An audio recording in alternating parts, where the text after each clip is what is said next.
지난 금요일부터 왔습니다. 텍사스에서 지금 여러분 교회에서 40일 대각성 기도회를 하는 소식을 또 뉴스를 통해서 접했습니다.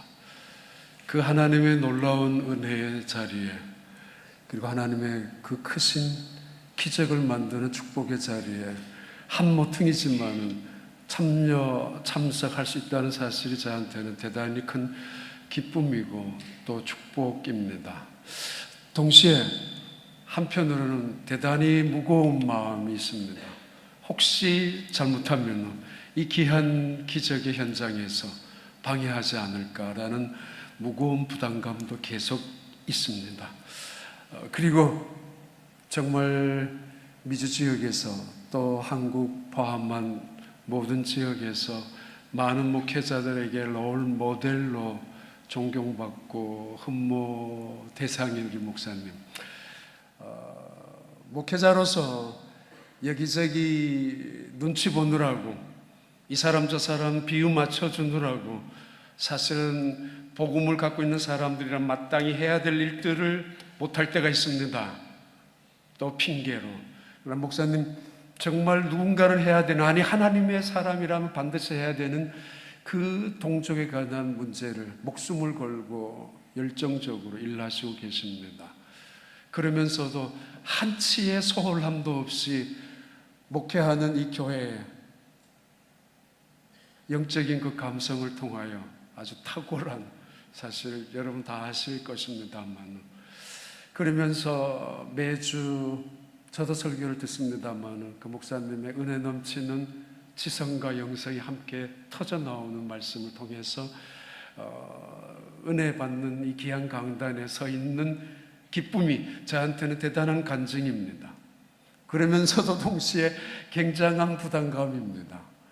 혹시 목사님한테 덕을 세우지 못하면 어떻게 하나라는 그런 부담감이 있습니다만, 억지로 그래도 하나님은 우연히 세우는 분이 아니다라는 생각을 갖고 이 자리에 다시 서게 되었습니다. 그럴 것입니다. 이 세상은 우리는 안 태어날 수 없었습니다. 그리고 안 살 수 없습니다. 마지막 우리는 안 죽을 수 없습니다. 이런 세 가지의 불가피한 사실을 갖고 있습니다. 어쩌다가 태어난 존재로, 우연히 태어난 존재로 살다가 어쩌다가 보니까 죽지 못해서 살아가야 하고, 그래서 어느 날 더 살 수 없으니까 죽어가야 하는 인생으로 그렇게 살아가야 되는가? 그런 것은 아닐 것입니다. 우리는 어쩌다가 태어난 인생은 아닐 것입니다. 하나님의 계획 속에서 태어났고, 그러기에 어쩔 수 없이 태어나서 죽지 못하니까 꾸역꾸역 인생을 살다가 그래서 이민까지 오고, 그래서 캘리포니아까지 오고, 그래서 좋은 동네 찾다가 이 동네까지 내려온 것은 아닐 것입니다. 어쩌면 그럴 수도 있겠지만은, 아니 그래서 이런 일도 해야 되고 저런 일도 하며 살아가는 사람들, 그렇게 살다가 죽어가는 인생은 결코 아니어야 할 것입니다. 그러기에는 우리 인생이 너무 소중한 인생이기 때문입니다. 그러기에는 우리 인생이 너무 아까운 인생이기 때문입니다. 아니 그러기에는 우리가 살아가고 있는 이 세상이 너무도 짧은 인생이기 때문입니다. 무의미하게 그냥 적당히 들락거리며 적당히 건들거리며 가진 물질 가지고 주어져 있는 환경 앞에서 안락하게 살다가 죽어가는 것이 인생은 결코 아닐 것입니다. 여러분 꿈이 무엇입니까? 그리고 소원이 무엇입니까? 아니 목적이 무엇입니까? 어쩌다가 남가주 이 얼바인 이 지역까지 내려오셔서 어쩌다가 갈 곳이 없으니까, 좋다고 하니까, 그리고 그냥 묻혀서 신앙생활 할 수도 있으니까 베델 한인교회까지 와서 이 눈치 저 눈치 안 보고 얼마든지 믿음 생활 할 수 있으니까 즐기면서 적당히, 그럴 수 없는 교회인 줄 압니다만 혹시 그런 마음으로 이 자리까지 와 있지는 않습니까? 다시 묻습니다. 여러분의 꿈이 무엇입니까? 아니 예수 믿고 나서의 달라진 꿈이 무엇입니까? 성령을 경험하고 나서 하나님의 아들 예수 그리스도를 내가 영접하고 난 이후에 하나님이 주신 사명이 여러분 무엇이라고 생각하시고 계십니까? 사도 바울, 그에게 꿈이 있었습니다. 예수 믿고 나서 그의 꿈이 달라졌습니다. 예수를 경험하고 나서, 체험하고 나서 그는 그 꿈을 그의 인생의 목적으로, 사명으로 갖고 살아갔습니다. 그의 꿈은 대단한 복음을 향하는, 하나님께서 그에게 주셨던 복음을 위한 꿈이 그에게 주어져 있는 사명이었습니다. 그래서 이 복음을 어떻게 전달할 것인가, 어떻게 전파할 것인가, 그는 어느 순간 속에도 단 한순간도 잊혀지지 않는, 잊을 수 없는 그의 가슴 속에 담겨져 있는 인생을 살아가야 되는 목적이 거기에 있었습니다. 큰 집에 살면서도 잊지 않았습니다. 감옥에 있으면서도 포기하지 않았습니다. 매를 맞으면서도 결코 떨쳐낼 수가 없었습니다. 편안한 길을 걸어가면서도 결코 내가 왜 이 길을 걸어가야 하는지 잊을 수가 없었습니다. 사람을 만나기에 그러면서도, 일을 하면서도 그러면서도 언제나 그 사명을 갖고 살았던 사람이 바로 사도 바울이었습니다. 사도 바울만 그러해야 되는가요? 그렇지 않을 것입니다. 한 사람 대단히 어렸을 때부터 꿈이 있었습니다. 백마탄 남자 같은 신랑을 만나서 죽도록 사랑하다가 연애하다가 행복한 가정을 이루는 것이 꿈이었던 한 여자. 어느 순간 그 꿈이 깨어질 수도 있었을 것입니다. 이민 와서 내 자녀, 정말 괜찮은 자녀로, 자식으로 키워내어서 남부럽지 않은 자식으로, 그래서 열심으로 땀 흘리며 노력하고 그리고 뒷바라지 해주며 지금까지 살아왔잖아요. 그러나 어느 순간부터 그 아이에 대한 꿈이 사라질 때도 있습니다. 중학교, 고등학교 입구에 들어갈 때까지만 하더라도 좋은 대학, 유명한 대학, 그래서 보란듯이 남들에게 자랑도, 보란듯이 한국에 나가서 내 아들 이런 대학에 다니고 있다라고, 그렇게 어깨 한번 펴고 싶었던 소원들도 있었을 것입니다. 그런데 그 꿈들이 어떻게 되어지고 있습니까? 사도 바울 그에게 가졌던 꿈은 스페인에 가는 것이 꿈이었습니다. 그것은 오직 성령이 너희에게 임하시면 권능을 받고 예루살렘과 사마리아와 땅끝까지 이르러 내 증인이 되리라라고 명령하셨고 약속하셨던 예수님의 명령 때문이었습니다. 그 당시에 복음 땅을, 끝을 스페인, 바로 서바나로 생각했고 있었기 때문입니다. 그는 그의 꿈을, 복음을 땅끝까지 전파하기 위해서 그의 꿈이 스페인 서바나에 가는 것이었습니다. 나이가 들어서 노후 대책을 세우기 위하여 스페인 바닷가를 거닐고 싶었던 꿈이 아니었습니다. 안락한 노후를, 편안한 노후를 보장받기 위하여 펜션 들고 보험 보장 받아서 또 가족들 가까운데, 아니면은 환경 거주지가 좋은데, 또 혹은 경치가 좋은데 내 생활 속에 알맞은 장소로 찾다가 그래서 결국은 스페인이야, 서바나야, 바닷가 모래사장을 거닐면서 이제 내 할 만큼 했으니까, 살 만큼 살았으니까 이제는 편안한 안락스러운 삶을 지내야 되겠다라고 스페인을 가고 싶었던 것이 그의 꿈이 아니었습니다. 그는 목숨이 붙어있는 난 스페인 땅을 거닐면서 복음을 전파하기를 원했었고, 목숨이 붙어있는 난 그는 이 정도면 충분하다고 생각하지 아니하고, 만나는 사람 스페인 그 땅까지 모래사장을 거닐면서 여유작작하게 인생을 마치는 것이 아니라 스페인 거리를 활보하면서 아직도 하나님을 모르는 사람을 붙잡아가면서 예수 그리스도가 누구인지를 증거하기를 원했던 것이 사도 바울이 꿈꾸고 있었던 꿈이었습니다. 그래서 그는 스페인에 가고 싶었습니다. 땅끝의 복음을 전파하는 명령이 그의 가슴 속에 남아있었기 때문입니다. 그래서 그는 스페인을 가기 위한 전략기지로 로마를 섬기고 싶었습니다. 그 당시에 최고의 도성인 로마, 그 당시에 전 세계 문화 문명의 중심지였던 로마, 그곳에 그는 전략적인 복음의 전초기지를 만들고 전략지의 요충지를 삼아서 전 유럽을 복음화하고 땅끝에 있는 스페인까지 복음의 후원기지로 삼기 위하여 로마를 가고 싶었던 것이 그의 또 다른 꿈이었습니다. 그래서 로마서 15장에 그는 복음을 이야기하다가 로마 교인들을 향하여 이렇게 말합니다. 내가 여러분에게 들리고 싶다고, 여러분을 빨리 만나고 싶다고, 복음 때문에 내가 복음의 그 축복을 여러분에게 나누어 주고 싶어서 여러분에게 만나고 싶고, 그 복음의 은혜와 축복을 여러분의 교회를 통하여 유럽에게, 땅끝까지, 스페인까지 전달하고 싶다라는 그 인사말을 1장 15절과 그리고 15장에 다시 한번 언급하고 있습니다. 다시 한번 여러분의 꿈이 무엇인가를 묻고 싶습니다. 캔들러라는, 그리고 헐만 체프라는 아주 독특한 부부가 2000년 1월 달부터 파라과이에서 결혼하자마자 전 세계를 지금 여행 중에 있습니다. 그들은 별이 이 세상에서 가장 아름다운 것이라고 생각해서 두 사람이 만나면서 똑같은 꿈을 꾸었습니다. 별을 가고 싶다고, 별에 가고 싶다고. 너무도 아름답지 않습니까?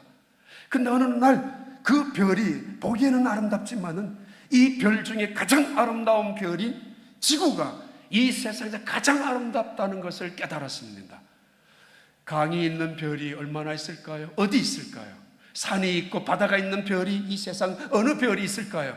지금 수천억을 투자하면서 별을 정복하고 별을 탐사하고 있지만은, 바로 얼마 전에도 화성을 다녀왔지만은 거기에 물 한 방울 발견했던가요? 흔적은 찾을는지 모르지만은 지구만한 별, 지구가 갖고 있는 아름다움, 이 세상에 어디도 없다는 사실을 깨닫고 그들은 지구를 지금 여행하고 있습니다. 한국에도 얼마 전에 갔다가 부산에서 서울로, 서울에서 강릉으로, 속초를 거쳐서 다시 부산으로 내려와서 모스크바로 올라간 부부의 이야기를 책으로 쓴 책이 있습니다. 그 책 제목이 당신의 꿈에 불을 붙여라 입니다. Spark your dream. 내 나이가 몇인데 꿈을 이야기하느냐고요? 지금 내가 가진 것이 뭐였는데 꿈을 이야기하느냐고요? 먹고 사는 문제도 각박하고 세상이 어떻게 돌아가는지 알 수 없고 미국 경제가 엉망인데 도대체 무슨 희망이 있는데 내게 꿈을 묻는 이유가 뭐예요? 제가 묻는 것이 아닙니다.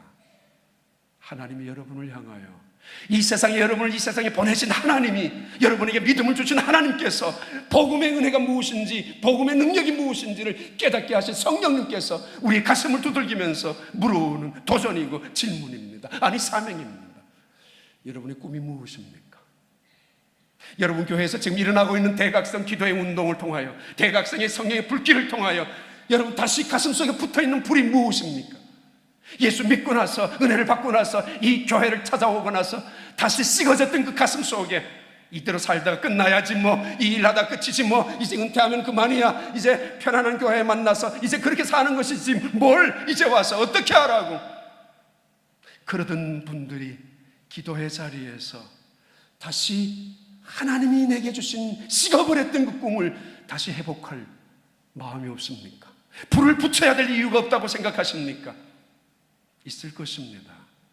우리는 어쩌다 태어난 인생이 아니기 때문입니다. 그래서 어쩌다가 구역구역 살다가 죽어가야 되는 인생이 더더구나 아니기 때문입니다. 우연히 이 사람 만나서 살다가, 우연히 이 일잡 가지고 일하다가, 우연히 플로리다 아니면 캘리포니아 아니면 뉴욕, 텍사스 옮겨다니면서 사는 인생이라고 생각하지 마시기 바랍니다. 어쩌다 그렇게 사는 인생이 정치 따라서, 자식 따라서, 아니면 노후의 안전을 따라서, 좋은 집 따라서, 그것이 하나님이 우리에게 주어진 사명이라고 생각하는 사람들은 별로 없을 것입니다. Spark your dream.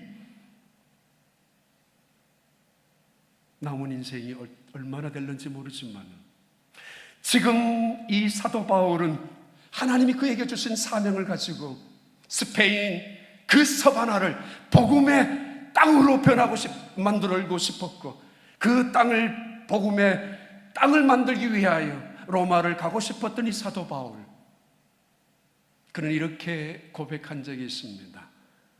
감옥에서 말입니다. 빌립보서 3장 12절과 13절 14절입니다. 내가 오직 잡힌 바 된 그것을 나는 잡으려고 쫓아가고 있다고. 13절에 오직 뒤에 있는 것을 잊어버리고 하늘 앞에 것을 잡으려고 앞만 향하여 쫓아가고 있다고. 14절에 난 내 앞에 있는 표대를 향하여, 그리스도를 향하여, 내 부름의 상을 위하여 앞을 향하여 달려간다라고 고백 증언하고 있습니다. 그는 지금 감옥에 있는 그런 처량한, 우리가 보기에는 패배자인, 쇠사슬에 묶여져 있는 그 사도 바울인데도 그는 여전히 꿈을 향하여 증언하고 있습니다. 잡힌 바 된 그것 수동적입니다. 피동적입니다. 자기의 의지와 자기의 계획과는 전혀 상관없이 잡힌 것을 말합니다. 그는 그의 인생의 계획 속에, 설계 속에서 하나님의 종이 된다는 것, 예수 그리스도를 전하는 이방인의 사도가 된다는 것 꿈에도 생각해 본 적이 없었습니다. 그가 미국 땅에 와서 이렇게 살 거라고, 내가 이 땅에 와서 이런 사람을 만나서 이런 가정을 이룰 줄이야 상상도 못했던 사람들, 잡힌 바 된 그것을. 그래서 잡혔으니까 수동적으로 끌리면서 노예적으로 살아가야 합니까? 이건 내가 원한 결혼이 아니었어, 내가 사람을 잘못 봤지, 내가 내 눈을 찔렀다고, 그래서 한평생 서럽게 고통스럽게 살아가야 합니까? 말렸던 부모님에게 차마 말 못하고 걱정할까봐, 괴로움 드릴까봐 자존심은 있어서 친구들에게 말조차 하지 못하고 속으로 가슴 끙끙 앓고 있는 사람들, 내가 만나야 될 사람이 이런 사람이 아니었는데 내가 어쩔 수 없이 한 남자의 아내가 되고 한 아내의 남편이 된, 잡힌 바 된, 묶여져 있는 그 인생 속에서 끝까지 수동적으로 끌리면서 노예적으로 종처럼 살아가야 합니까? 한탄하면서 나 이런 사람이 아니라고 말이에요. 그래도 나는 한때는 잘 나간 사람이었는데 미국 땅에 와서 내가 이런 짭을 가졌다고 우습게 보지 마. 어쩌다가 내가 여기 와서 당신들과 어울린다고 나 깔보지 마. 내 누군 줄 알아? 스스로가 피해의식 속에서, 스스로가 자기를 변명하며 살아가는 인생 속에서 잡힌 바 된 그것 때문에 어쩔 수 없이 가족 때문에 끌려오듯 이민자로서, 자식 때문에 여기까지 끌려오듯이 살아가는 사람들, 끝까지 그렇게 살아가야 할 것입니까? 잡힌 바 된 그것이 있다면 어쩔 수 없지 않느냐고, 차도 없고 어쩔 수 없지 않느냐고, 말도 못하고 어쩔 수 없지 않느냐고, 내가 능력이 돈이 뭐 있다고 이제는 그렇게 살 수밖에 없지 않냐고. 아닙니다. 그래서는 안 될 것입니다. 세상을 나무라고, 그 사람 원망하고 내 인생이 불행한 이유를 마치 그 사람 때문이라고 우기지 마십시오. 내 인생은 내가 책임져야 하는 것입니다. 잡힌 바 된 그것을 잡으려고 사도 바울은 이제 나는 내 의지와 상관없이 그리스도의 종이 되었다, 나는 내 계획에는 없는 이방인의 사도가 부름을 받았다, 나는. 그러나 이제는 잡힌 바 된 그것을 잡으려고 쫓아간다라고. 자원적입니다. 선택적입니다. 순종적입니다. 적극적입니다. 오리를 지금까지 끌려오듯이 살아오셨습니까? 남은 인생도 억지로 살아가야 할 것입니까? 아닙니다. 자원해서 앞장서서 살아가셔야 할 것입니다. 누군가가 속옷을, 아니 겉옷을 뺏어갔습니까? 억울합니까? 원통합니까? 왜 내가 당해야 되는지, 왜 나만 당해야 하는지, 왜 나만 손해보아야 하는지, 이제는 그렇게 안 살아? 아닙니다. 속옷까지 주셔야 할 것입니다. 자원하면서 뺏기는 인생을 살지 마십시오. 자식에게도 돈을 주면서 강도당한 사람처럼 뺏기는 심정처럼 살아가는 부모님이 있지만 강도에게 강탈을 당하면서도 베푸는 마음으로 살아가는 사람들도 있을 것입니다. 잡힌 바 된 그것을 이미 잡혔습니다. 내 의지와는 상관없이. 그러면 노예로 종처럼 끌려가듯이 살아가야 할 것입니까? 사도 바울은 노합니다. 앞에 것을 향하여 달려갑니다. 앞에 것을 향하여 뒤에 것을 잊어버립니다. 잡힌 바 된 것을 이전 자원하는 심정으로 스스로가 붙잡으려고 노력합니다. 그의 꿈은 원래 로마, 스페인은 결코 아니었습니다. 그는 예루살렘에서 유명한 제사장들처럼, 대단한 랍비들처럼, 바리새인들처럼 존경받는 종교인으로 우뚝 세워지는 것이 그가 꿈꾸었던 꿈이었습니다. 그것이 깨어지고 말았습니다. 아니, 그는 예수님을 믿고 다시 꿈을 새롭게 정립합니다. 지금 로마로 가고 싶다라고. 근데 그는 지금 로마와는 정반대로 예루살렘을 향하여 가고 있습니다. 이 정도면은 피해자 아닙니까? 이 세상 모든 사람들의 꿈은 안 이루어진다 할지라도 예수 믿고 복음을 위하여 꿈을 갖고 소원하고 있는 사도 바울의 꿈은 이루어져야 옳지 않습니까? 그 소원은 하나님이 응답해 주어야 옳지 않습니까? 근데 하나님은 사도 바울이 원했던 로마를 향하여 그처럼 원했던 그 꿈을 막고 계속 마치 방해하듯이 그 꿈은 잘못된 꿈이라는 뜻이 언제나 지연시키고 말았습니다. 내가 여러분에게 여러 번 가는 길을 원했지만은 내 가는 길목마다 막혔었다고, 하나님이 막으셨다고.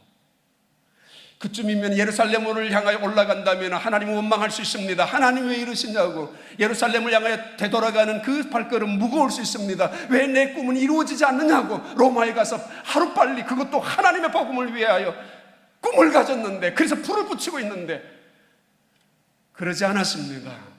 예루살렘을 올라가는 그의 마음은 기쁨으로 감격으로 가득 차 있습니다.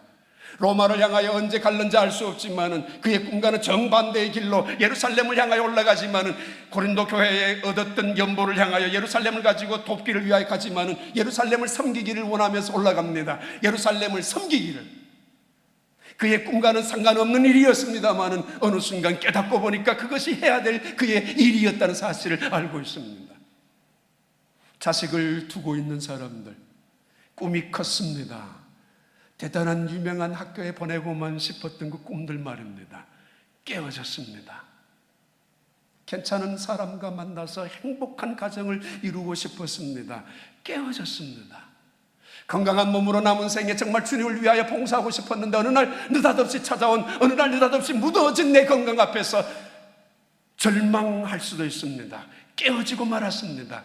미국 땅에만 가기만 하면은, 내가 다시 캘리포니아로 이주만 하면은 내가 이제 이렇게 살 것이야. 내가 이 교회를 오기만 하면은, 그래, 나는 새로운 꿈을 가지고 이렇게 주님을 섬길 것이야. 이제는 하나님의 종을 이렇게 섬기면서 내가 믿음 생활 제대로 한번 해봐야 되겠다라고. 어느 순간 실망, 또 한 번의 상처가 들어오면서 우리의 꿈은 산산이 깨어지고 맙니다. 그러면서 핑계, 그러면서 변명, 그러면서 적당히 빠져나갈 구실을 찾고 있습니다. 하나님, 나도 열심으로 살았지 않습니까? 이제는 싫어요. 이제는 귀찮아요. 이제는 할 만큼 했으니까요. 그래서 남은 인생은 슬픔 속에서 마치 불행한 인생을 끌어안고 살아가야 되는 것처럼 살아가야 될 것인가? 아닙니다. 그래서는 안 될 것입니다. 이사야서 55장 6절부터 7절 8절의 말씀입니다.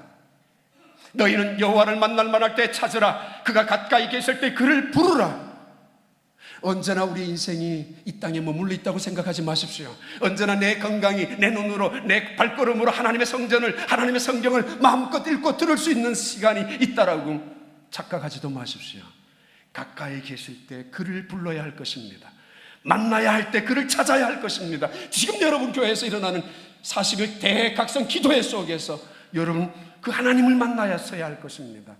분명히 하나님은 만나 주실 것이고 분명히 하나님은 응답하여 주실 줄로 믿습니다. 이사야 55장 6절에 7절에 악한 사람은 그 생각을 버리고 불의한 자는 그의 걸어가던 길을 버리고 돌이키고 여호와께로 돌아가자.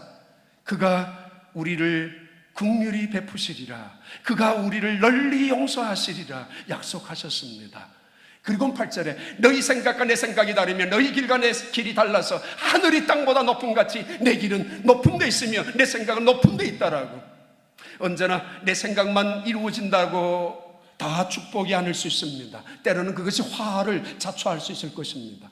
반드시 내 방법으로 이루어진다라고, 내 길이 이루어진다라고, 빨리 이루어진다고, 그것이 하나님의 은혜라고만 생각하지도 마십시오.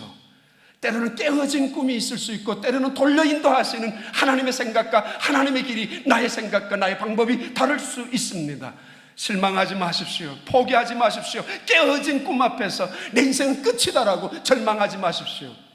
하나님은 그 순간에도 또 다른 길을 우리를 위하여 예비하시고 준비하시고 계시는 분이 하나님이십니다. 이스라엘 백성들이 홍해에서 출애굽했습니다. 출애굽 이스라엘 백성들이 가나안 땅에 가기 위한 가장 좋은 길이 있었습니다. 그 길은 블레셋 사람들의 길입니다. 그 길 이름을 호루스라고 합니다. 요즘 같으면 킹스 하이웨이라고 합니다. 넓은 길입니다. 대로입니다. 안전한 길입니다. 가는 길목마다 사막이 아닌 길이기에 오아시스가 있는 길이고 곡식을 얻을 수 있는 길이고 그리고 넉넉한 길입니다. 그리고 빠른 길입니다. 근데 하나님은 이스라엘 백성들을 그 길로 인도하지 아니하셨습니다. 우리가 원하는 그 길로 말입니다. 우리가 선택했었던 그 길로 말입니다. 그건 때때로 그 길을 무너뜨리게 하시는 분이 하나님이시기도 하십니다. 하나님은 그들의 길을 돌려 인도하셨습니다. 그 길 이름을 비아 마리스라고 합니다. 하나님이 돌려 인도하신 그 길, 홍해 길입니다. 그 길은 바다 길입니다. 광야 길입니다. 이스라엘 백성들이 걸어가기에는 이것은 정말 고난의 길이요, 고통의 길이요, 물 한 방울 얻을 수 없는 죽음의 길입니다. 이것은 오직 하나님만을 의뢰할 수밖에 없는, 하나님만을 신뢰할 수밖에 없는 철저한 외로운 길이었습니다. 근데 하나님은 오만한 그들을, 자칫 노예의 근성을 그대로 갖고 있었던 그들을 훈련시키기 위하여 하나님 없이도 살아갈 수 있다는 오만할 수 있는 그들에게 하나님은 돌려 다른 길로 인도하셨습니다. 사도 바울, 그가 로마를 향하여 들어가기를 원했었던 그 길, 하나님은 언제나 그 길을 막아놓으시고 마침내 로마에 그를 이끌어 가셨습니다.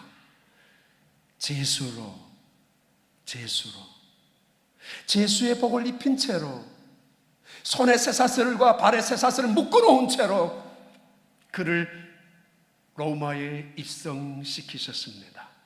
하나님의 지혜, 하나님의 방법, 하나님의 유머 아십니까?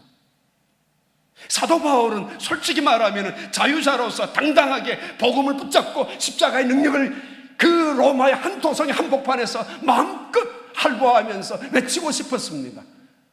그런데 하나님의 계획은 그가 제수로서 로마 감옥, 로마 침장부이지만 한 궁궐 모퉁이에 있는 시위대 한 집 안에 거기에서 복음을 전파하도록 하나님이 계획하셨습니다. 사도 바울은 이 계획 앞에서 원망, 절망, 그리고 그 감옥 속에서 실망하면서 하나님, 나에게 자유를 주세요. 내가 마음껏 복음을 전파하기 위해 로마를 향하여 걸어가야 될 거 아닙니까? 그렇게 기도하지 않았습니다. 사도 바울이 이렇게 빌립보 성도를 향하여 1장 12절에서는 증언합니다. 여러분은 내가 당한 일이 실패자예요. 망했다고 생각하지 마시오. 하나님이 나를 버렸다고 생각하지도 마십시오. 내 인생이 여기에서 끝이라고도 생각하지 마십시오. 내가 로마에 들어왔습니다. 드디어 왔습니다. 감옥에 있다고 할지라도 하나님의 복음은 감옥에 가두어질 수 없습니다. 나는 죄수이지만 하나님은 나를 죄수의 자리에 머물러 있지 않게 하고 있습니다. 내가 당한 일이, 복음의 진보가 이루어지고 있습니다. 깨어진 파편 조각 꿈 앞에서 슬퍼하며 살던 사람들, 그래서 예수 안에서 이거 아니야, 이렇게 살 수 없어, 자식 때문에 눈물을 흘렸던 사람들, 아니야, 늙음 때문에 이제는 끝이야 라고 했던 사람들, 그러나 다시 주님께서 우리에게 꿈을 주시고 그 꿈의 성령을 통하여 불을 붙이기를 원하십니다. 내가 당한 일이 이대로 끝이야, 나도 내가 당했으니까 너도 당해봐, 이런 보복과 증오심으로, 아니 어쩔 수 없는 자괴감으로 빠져 있는 것이 아니라 내가 당한 일이 어떤 일이라 할지라도 복음의 진보가 이루어지고 있다라고 사도 바울은 고백합니다. 그의 꿈이 결국은 하나님이 인도하시는 방법으로 이루어졌습니다. 돌려 인도하시지만은 비아마리스 그 길, 안전한 길은 결코 아니었습니다. 빠른 길도 더더구나 아니었습니다. 그런데 그 길은 사막의 길이었고 광야 길이었고 먹을 것 하나 없는, 마실 물조차 하나 없는 뜨거운 태양볕 아래서 구름 조각 하나 없었던 그 길로 하나님은 인도하셨습니다. 왜요? 우리에게 고난을 일부러 주시기 위해서입니까? 왜요? 하나님의 심술이 많아서 우리 잘 사는 거, 우리 편안한 거 못 보고 그거 꼴 보기 싫어서 억지로 집어넣어야 한다고 그렇게 생각하시는 분이 여러분이 믿는 하나님이라고 생각하시는 분은 아무도 안 계실 것입니다. 하나님은 우리를 사막으로 인도하십니다. 그러나 언제나 이민자 같은 사막 한 모퉁이에 우리가 마셔야 될 샘물을 준비하시고 계셨습니다. 힘들 때마다, 어려울 때마다, 외로울 때마다 주일이면 기가 막히게 목사님 말씀을 통하여 생수 같은 하나님의 말씀을 얻어 마시면서 다시 일어서고 수십 년 동안 이민자의 삶을 살아오고 있지 않습니까? 광야 한 모퉁이에서 이민자로 서럽게 살아가고 외롭게 살아가는 순간순간 누구 믿을 사람 하나 없고 당장 어려운 문제를 당했을 때 당장 찾아가서 빌려야 될, 의지해야 될 사람 하나 없는 이 땅에 살아가고 있는 우리들, 어느 순간 기가 막힌 방법으로 구름 기둥으로 불 기둥으로 덮어주셨고 지켜주셨던 하나님의 은혜와 사랑 앞에서 감격해 본 적 없습니까? 하나님 은혜입니다. 하나님 은혜이죠. 이 이민자로 살아가면서 그래도 하나님의 은혜 아니어서는 살 수 없었죠. 기가 막힌 방법으로 어느 순간에 내 자식이 경찰서에, 아니면 어느 순간 내 자식이, 내 가족이 병원에 쓰러져 있는 통보를 받았을 때 죽는 심정으로 달려갔잖아요. 또는 이민국에서, 또는 세무국에서, IRS에서 통지라도 한번 오면은 이제는 끝이야, 신분 문제로서 안절부절할 때 이제는 끝이야 라고 했던 순간도 있었잖아요. 하나님은 그들을 인도하시되 홍해까지 인도하셨습니다. 바다 앞에, 길 없는 바다 앞에, 자기 힘으로는 한 발자국도 건널 수 없는 그 바다 앞에 말이에요.